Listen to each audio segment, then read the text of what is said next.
Good morning, Sidekicks fan. This is Jesse Llamas. I'll be your host today for the Dallas Sidekicks podcast. Today I have Albert Rodriguez. We are going to get to know Albert Rodriguez. Thank you so much for joining us today. And really just so you guys have an idea, who in the world is Albert Rodriguez, all right? I like his jersey, by the way. It's a really cool jersey. I like that. Remind me, what jersey was that from? So this was last year. Okay. This was my first year playing. Okay. I don't remember what night it was. I know that we had a retro night, but it was a different Season retro. ticket holder jersey. There you go. That's what it was. Okay, now I remember. It was really one of my favorites. This I really like the purple, and I'll tell you because I mean, as you know, I work at Richland, and you know, go Thunder Ducks. Thunder Ducks. That's right. Thunder Ducks, yes. So Albert Rodriguez, where were you born? I was actually born in Monterrey, Mexico. Okay, did not know that. I was born in Monterrey. I actually came to the United States with my family at a really, really young age.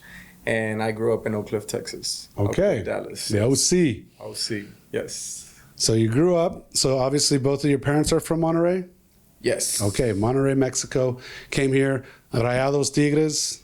Or Well, growing up, my family was Rayados fans, you know. But I mean, as you know, and maybe not a lot of y'all know, but I really don't keep up with soccer. So okay. Yeah. Very interesting. Interesting fact about me. Very interesting. So Monterrey, Mexico came at what age? I was like 8. 8 years old. Yes. So you were speaking predominantly Spanish at that time? I spoke nothing but Spanish when I got here. Okay. Yeah. So 8 years old, you were what, second grade, first second grade? It was second. Second grade? Third grade, yes. Okay, so you came to Dallas, Oak Cliff, predominantly probably speaking Spanish, All right? Spanish. No because Oak Cliff, they probably speak a lot of Spanish too, right? Yes, definitely. So how long did it take you to get English? Because you speak excellent English, by the way. So what ended up happening is when I got here and I got into school, they obviously had like bilingual classes. Okay. My very first year, I was in a bilingual class. And because I had cousins that lived here already, and they spoke English and all of that. Primos, So, always making yes. stuff easier. That's awesome. And so, I actually like started picking up English fairly quickly, to where my second year in school, they took me out of like the bilingual classes and they put that's me into impressive. all English class. Well done. Now, I didn't know everything there was to know about English. You know, as we all know, English is a very complicated language. Very. You know? And so, my second year, I had a buddy of mine in elementary school that he was sitting next to me. He was just like, whatever I didn't understand, he'll translate. So he just made it a lot easier for me to pick up on anything that I wasn't understanding. And obviously, my whole entire life, I played soccer. I've played multiple sports. And so I was always around other people that spoke all English. And so I was able to pick it up Very cool. quickly. Yes. Very cool. So 8, 9, 10. By 10 years old, you're speaking English very well. You feel like you've adapted into the Dallas community. What elementary school were you going to? So I actually attended 2 Dallas elementary schools. It was George Peabody and Anson Jones. Okay. Elementary school. And so were you playing sports at your elementary school, or were you playing club soccer, rec soccer? What were you doing? I was actually playing club soccer, rec soccer, actually. I started off at rec soccer. There was a little like Leon team right there in Oak Cliff. We played at Keys Park. Una paisa que vino y said, let's put a Leon team. Hey, yeah. Had the little patch, the green jerseys, right? That's what it was. And I mean, I was playing with them. It was, very cheap. My mom, that's the only thing that she could afford. She couldn't even take me to the games, so they had to come pick me up and take me to my games. And so, I played with them until I was about 10. And then there was a guy that came to us and said, hey, we have a classic league coming up, club soccer. It's not rec anymore. And so I ended up joining a team called American Tornadoes whenever I was 11. Played classic for like 2 years, and then that became Club Dallas. Okay. That team. So after Club Dallas, I actually stopped playing soccer for like about a year. This was like, I was like 16 or 17, and then ended up playing my last year that you can play club under 18 in Arlington for a team called GP Arsenal. GP Arsenal. Yes. Hopefully nothing to do with the real Arsenal, so you guys won't bottle the league every single year. Sorry, Arsenal fans. It happened again. That was just a perfect cue to come in and bring in Arsenal. Well done. So at 18, you finished with Arsenal. Where did you go to college after that? So a lot of people don't know this because I'm a very big Richland. I'm the assistant coach at Richland College, but right out of college, I ended up going to Cedar Valley College, which is DCCD, the Dallas College of Schools. I went to Cedar Valley my first year. We did okay. It was a first year program, first year coach, all of that. And I mean, we did okay. We beat Richland one game, and we had to take them to a playoff. And had to throw that in there. Yeah.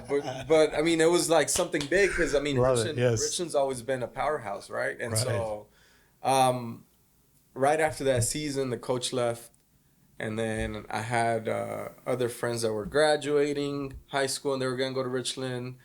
The coach was like, "Hey, you need to come to Richland." So I ended up going to Richland my second year. So I went to Richland for 2 years.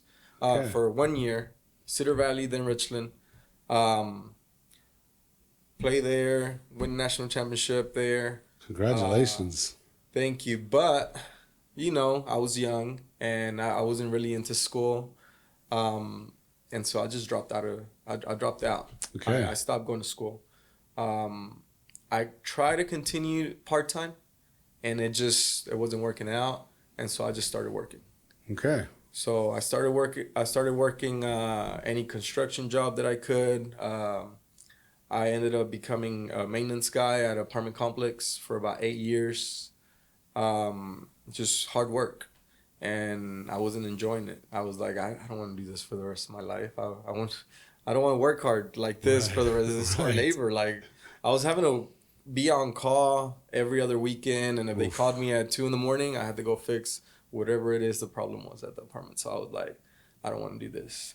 So slowly I started taking part-time classes at Dallas colleges now. Okay. And I finally was able to get myself eligible to go back to school. Okay. Yeah. So from there, a lot of my friends they were going to Northwood University. That's a private school right here in Cedar Hill, Texas. Okay. And they were like, "Hey, come."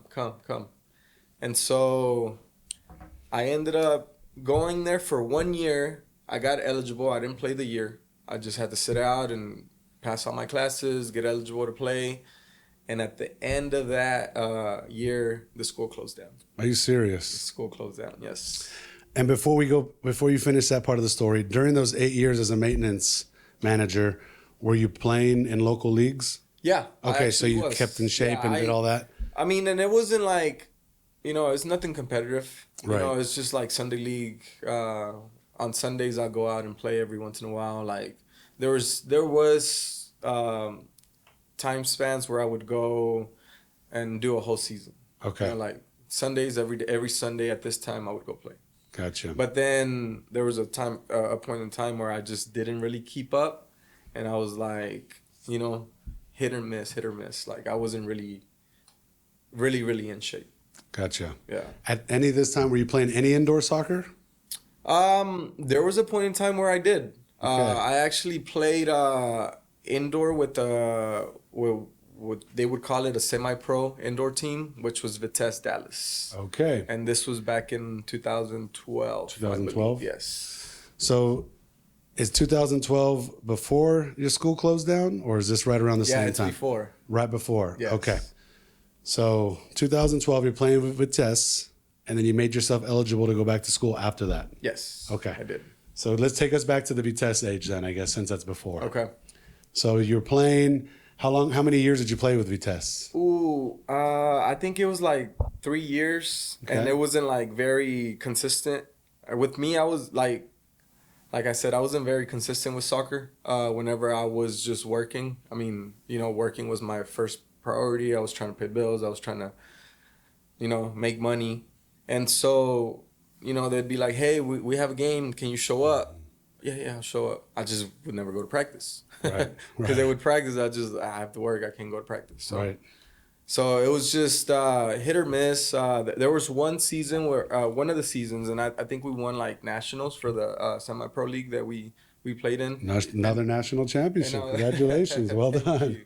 And I was like very like invested. Like I would go like more than what I was going in the past. Okay. So very nice. So Vitesse, are there any famous names on that team? In the local soccer community, anybody that you know? Who's on that team? There was Cody played for that team. Okay, Cody Ellis. Yes, Cody Ellis, Sidekicks legend. Yeah, Raul Herrera, he's now the head coach at Richland College. Richland and FC Dallas guy, right? Yep. Yes, for sure. Good old Raul, good guy. There's other local players that, you know, men's league players that played. You have Gato, the Pecas, all of that, you know, and I'm sure that, you know, the older generation of soccer are gonna recognize those names because, you know, they were all over DFW with all the men's leagues that they were going on around there back at that time. Right. Very interesting. Okay, so Vitesse national championship there, and then right after that you tried to get yourself eligible for school again, and the school that you were going to join again closes down. It closes down. Okay, so then what happened at that point? So luckily, Raul Herrera again. He ended up going to Midwestern State after Richland. Okay. He graduated from Midwestern, so he had a really, really good connection with head coach, assistant coach there.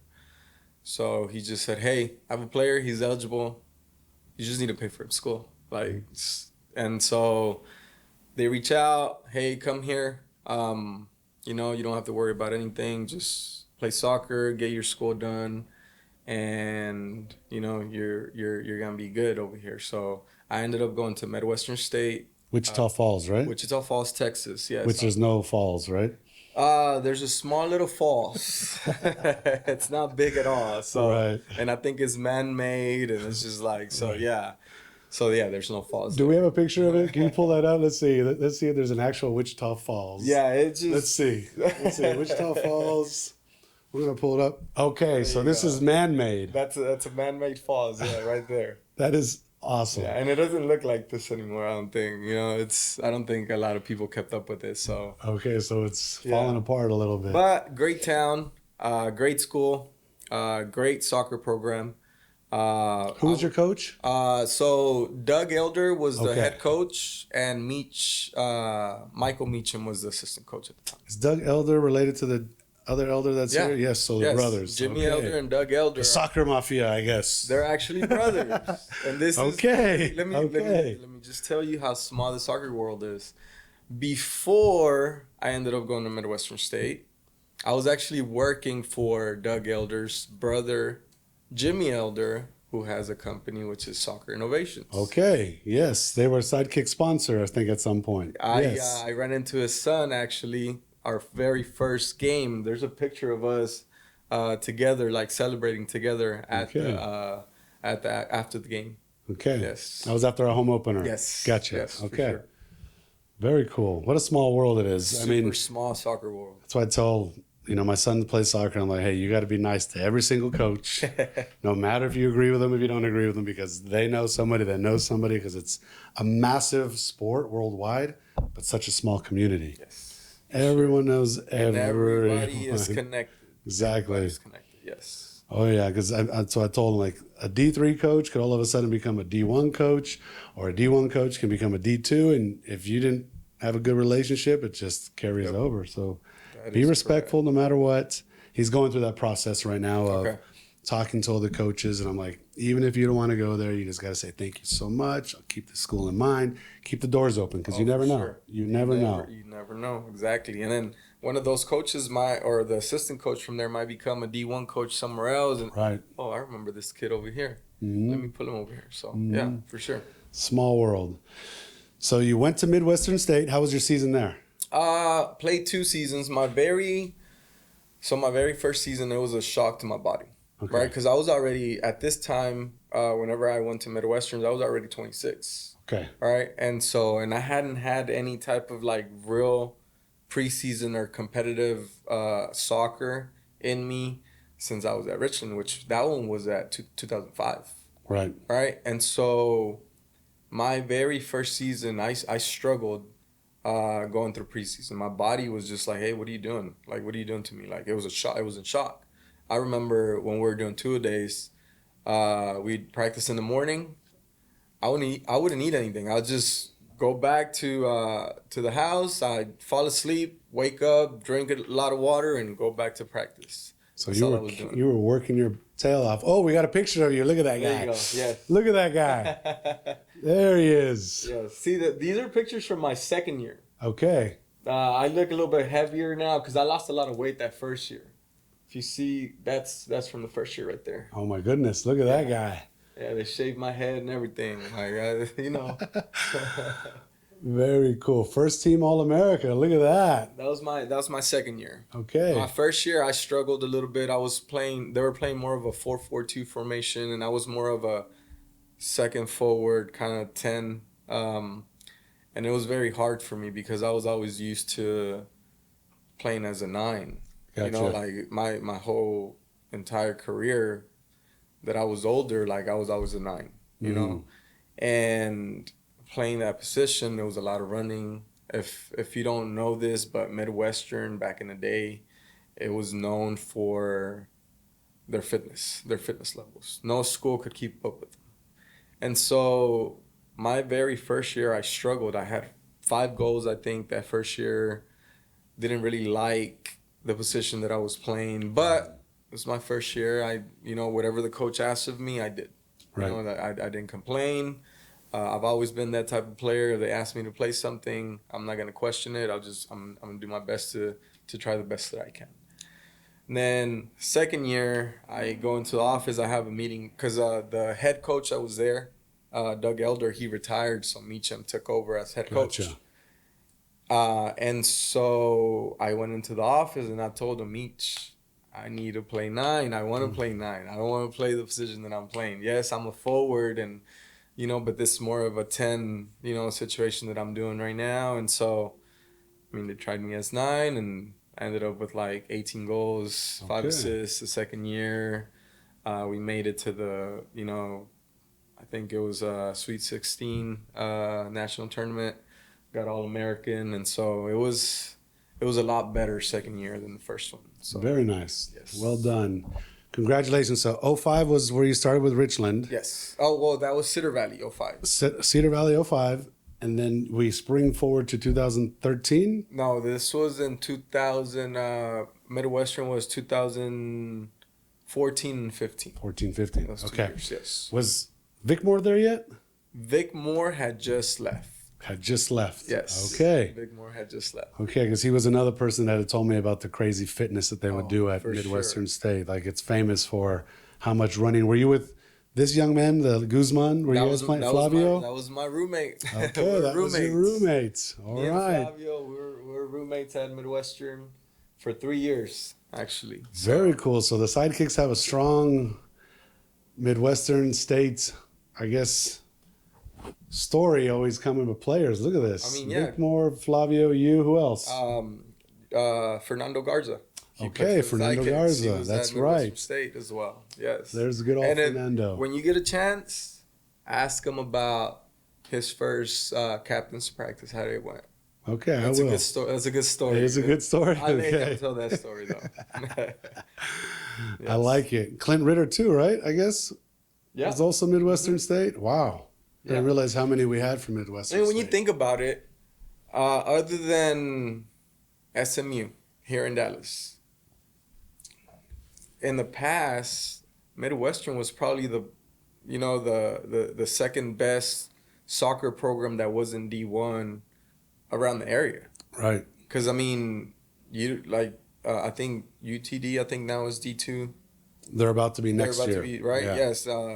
But what other school that's either D1 or D2 that's around here? And Midwestern is the closest thing. So men's soccer too, right? Yes. Because there's a lot of female soccer. Yes. Not any the men's soccer is what I'm talking about. Yeah. Yes. Because here, in the DFW, you'll have like your women's DBU soccer. Mm-hmm. You'll have your Texas Women's University up in Denton. So men's soccer, you have SMU.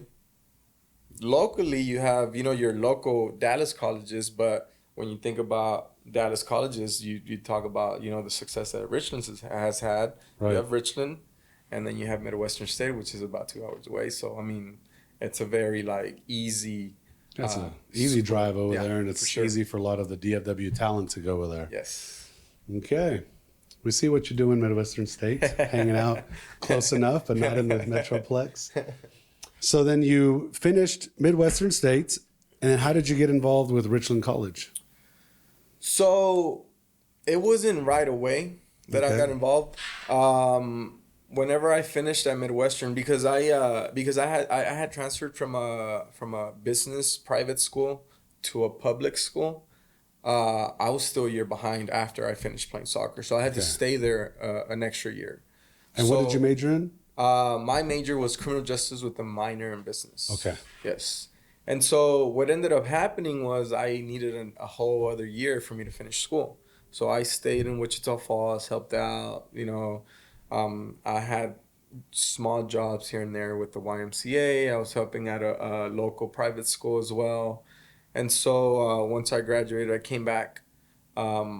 My very first like thought of what I was gonna do with my life was I wanted to be a juvenile parole officer. Okay. Growing up, I saw a lot of youth juveniles that didn't get a second chance, or once they messed up, there was nobody there to help them out. And so I wanted to get into the juvenile parole officer job so that I can help others as well. And the thing with that was they required 2 years of experience before I started actually being a juvenile parole officer. So I was going to be making like $10 an hour doing, you know, Gotcha. like just paperwork and stuff like that. And I didn't really want to do that. So that's when I became a substitute, and then I got certified to be a teacher.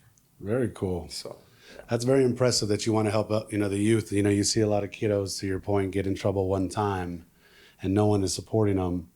And what are they going to end up doing? They just become professional criminals from now on, right? Sure. Because no one else is saying, hey, don't worry, come over here, let's go this direction, and say, you messed up. We're all human, right? Yep. Okay, so then you decide to become a teacher. And how long have you been doing that now? My very first year was in 2018. 2018. Okay. So I think I'm going on my 7th year now. Okay, so you started, what position? You said substitute, and then what was your long-term goal, I guess? So whenever I started, so I knew that I was going to want to be a PE teacher. Okay. Right? Whenever I was in Wichita Falls, my last year when I wasn't playing soccer anymore, I was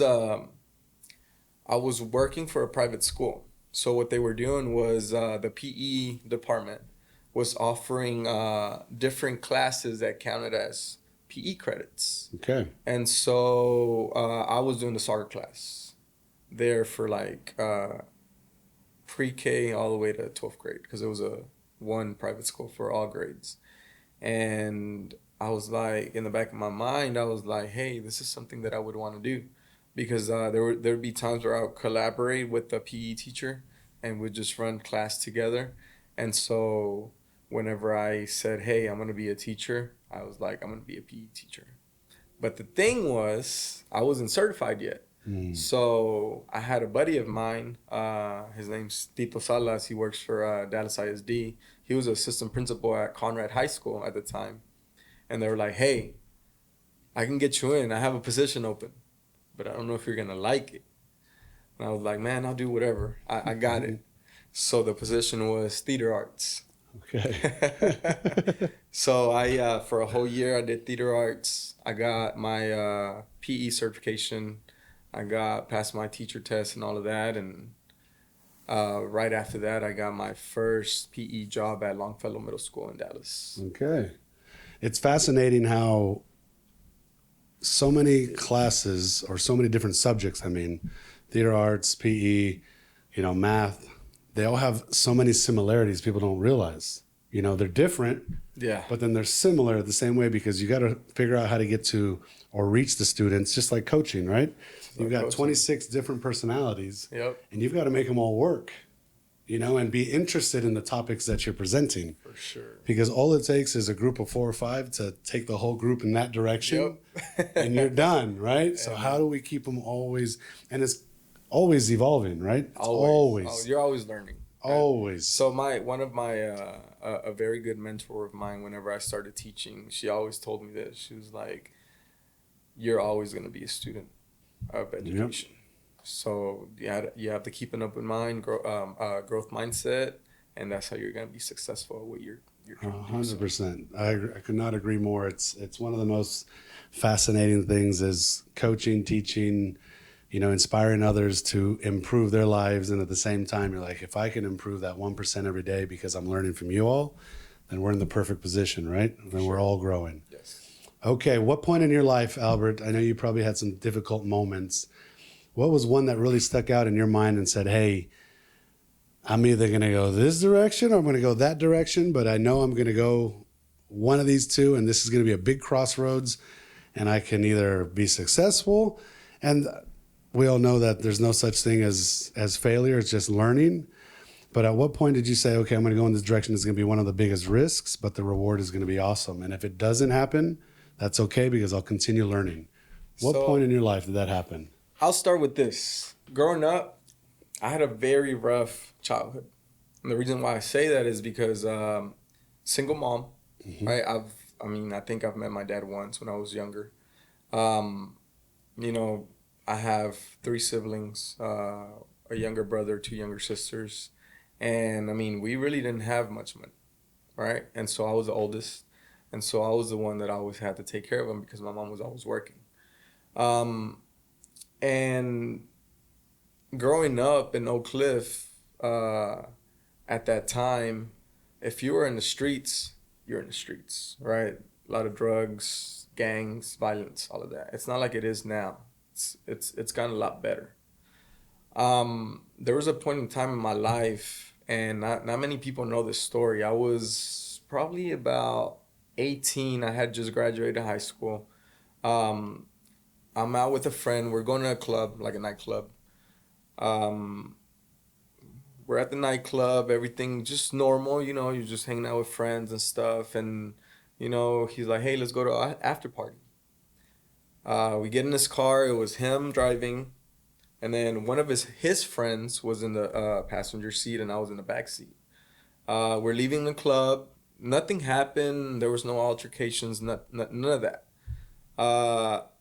We're getting on the highway right off of 35 because we were right there close to downtown. We're getting on the highway on 35, and just out of nowhere, Crown Victoria pulls up in front of us, and they just unload a 9mm on us.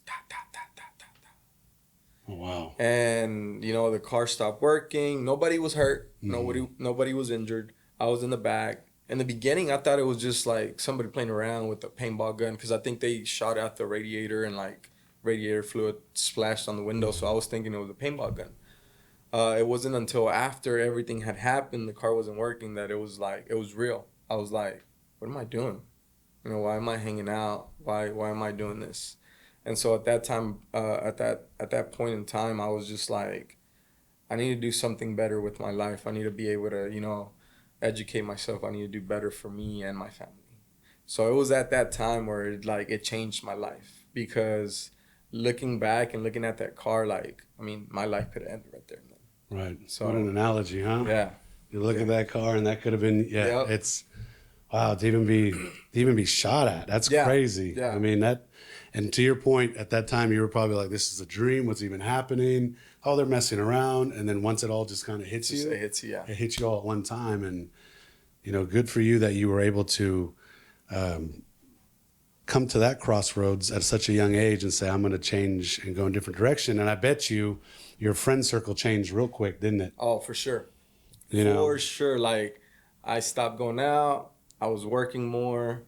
I started going to Cedar Valley, went to Richland, and I was just focusing on working.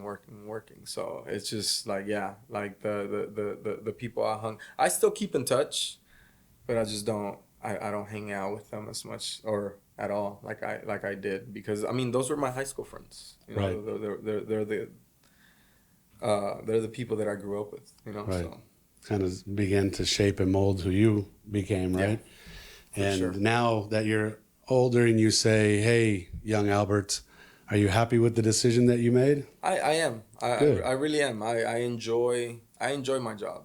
Everything that I do, I enjoy it, and everything that I do, it gets me fulfilling because I'm in some way helping somebody.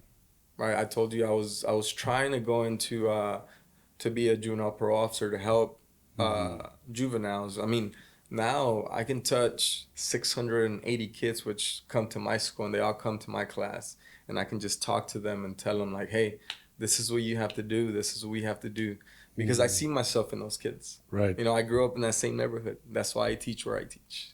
Yeah, that's it's very powerful that coach comes in contact with so many people and is able to impact so many lives compared to anybody else in another position. It's very rewarding. Yeah, right? for sure. Very for rewarding. Sure. Yeah.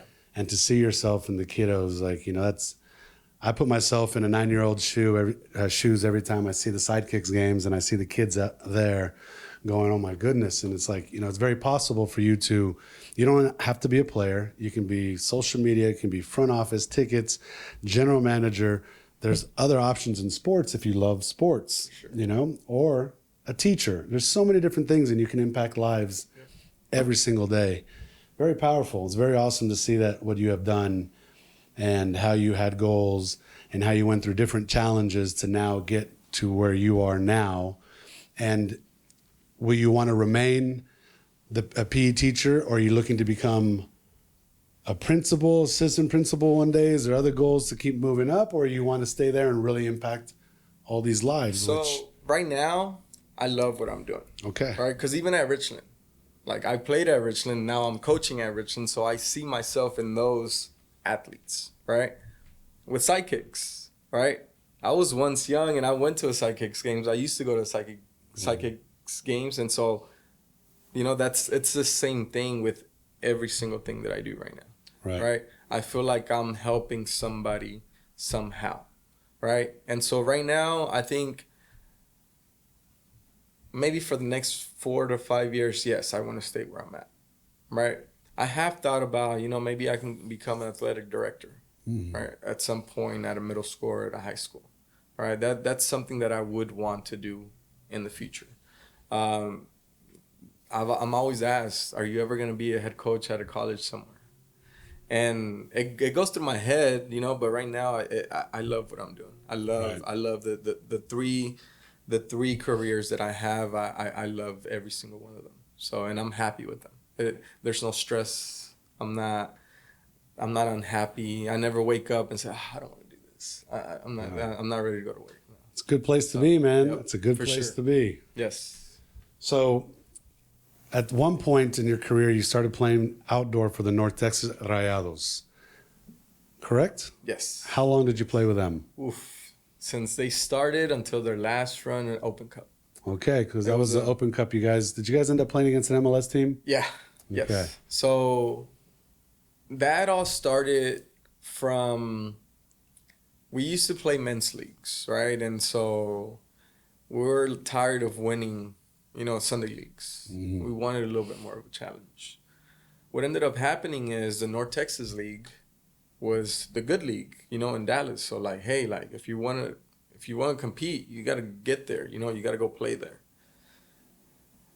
Whenever we tried to join the North Texas League, they were giving us a lot of pushback because they've had other men's teams join the league and they weren't very responsible right. They wouldn't show up to the games, they wouldn't pay their fees, all of this, right?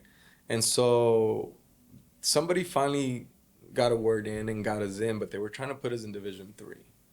And we're just like, hey, listen, we can compete. We can play. Put us in Division 1, we'll play.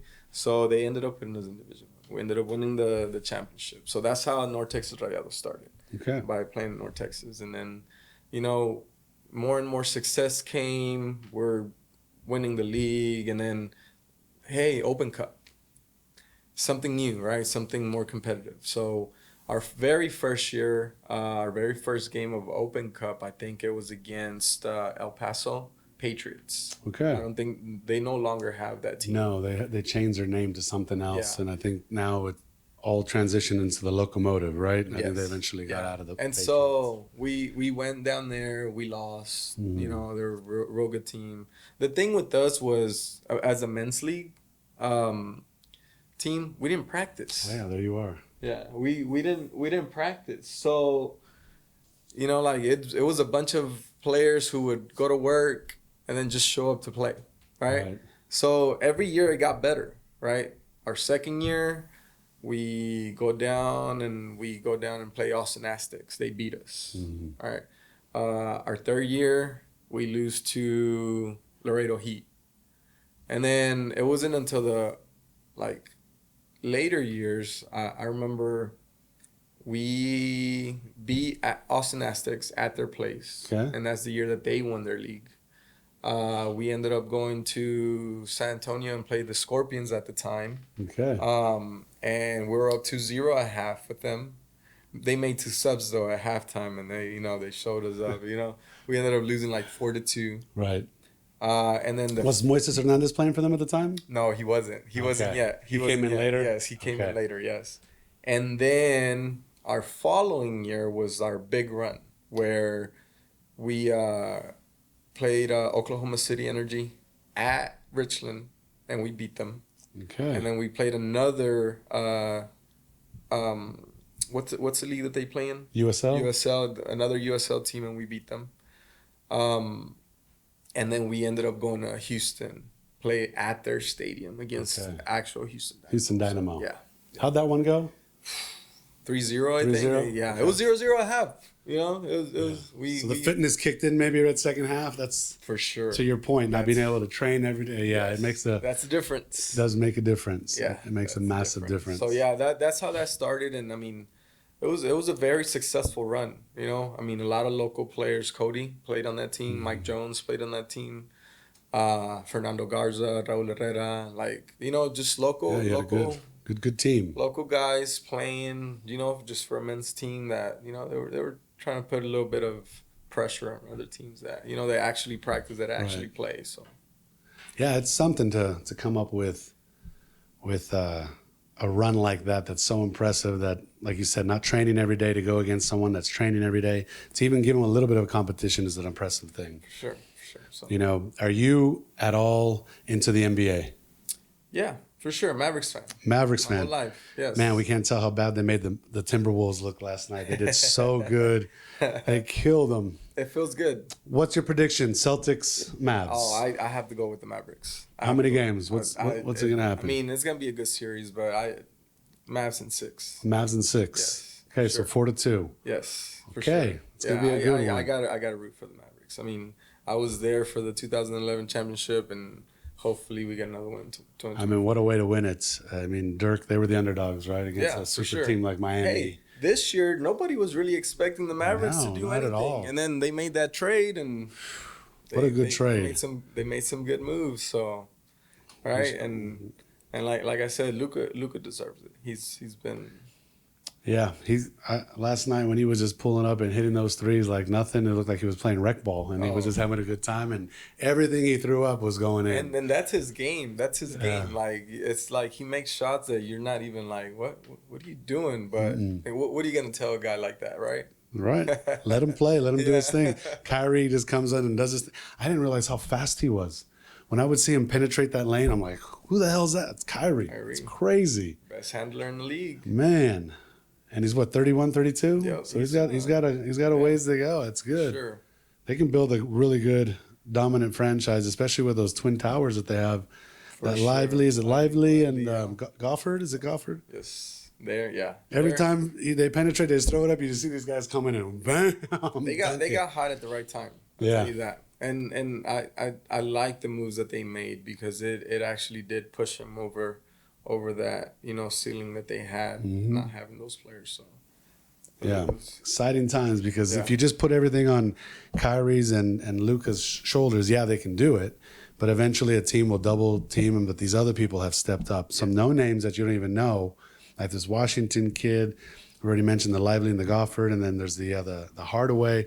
They've all stepped up and done amazing. At some point, yeah, for sure. No, there's clutch 3-pointers, clutch things, and you're like, whoa, it's not even Luka and Kyrie. hey, they got to know their role, right? That's Everybody right. has to know their That's role. right. 100%. 100%. I know you don't watch too much soccer. We won't talk about the bottlers that come from London. We won't even mention their name. So baseball, into baseball at all? I watch a little bit baseball. Little Rangers, Rangers fan? Hey, they just won the. That's right. They won World the league last year, Series. so yeah. Cowboys fan? Big time. Cowboys. Okay, that's your team, right? Yeah, Cowboys. I know they say this every year. Do you think it's going to be? We've been saying that since '96, right? I say that in my head, right? And then I just have to wait till the first game. You're right. After that first game, I can tell you a lot about the Cowboys. Right. And so, as a fan, like in my head, I'm always like, "This is our year." This is our year. But then once I get through that first game, that changes, right? Depending whether it's good or bad. Right. So I always just have to wait till after preseason games, and that first game, I'll be able to tell you, hey, it's gonna be a good year, or hey, we're gonna struggle. We're gonna struggle a little bit. So yeah. Yeah, there's a lot of similarities between another team from London that we won't even mention. But it's been a long time since they've lifted a trophy, and it's always a tweet at the first game of the season. This is our year, and I'm like, bro, you got. What, 37 more games to go? Like, relax. Relax. Well, at least they were in fourth place. Hey, right? They actually improved this year to second. So that's their trophy. They improved 2 spots. But hey, it's been great having you. Thank you so much. I'm glad the fans got to know who you are. I know we didn't get to see everything. There's a couple cool, you got a tattoo of, I think it's Neil Armstrong. I know you're a fan of the year 69 that they went to the moon. So that's what your number represents. So there's a lot more we can talk about next time. Okay. But I just want to thank you for coming out. If you want to say something to the Sidekicks fans before we cut out, go for it. Thank you for having me, Sidekicks fans. Thank you for everything you've done. You've made it amazing for my first 2 years, and I can't wait for next year. Thank you, Albert, for being here today. Thank you, Sidekicks fans. Make sure you follow us, like it, subscribe us, and we'll see you next time. Thank you so much for your time. Thank you again, Albert. Thank you.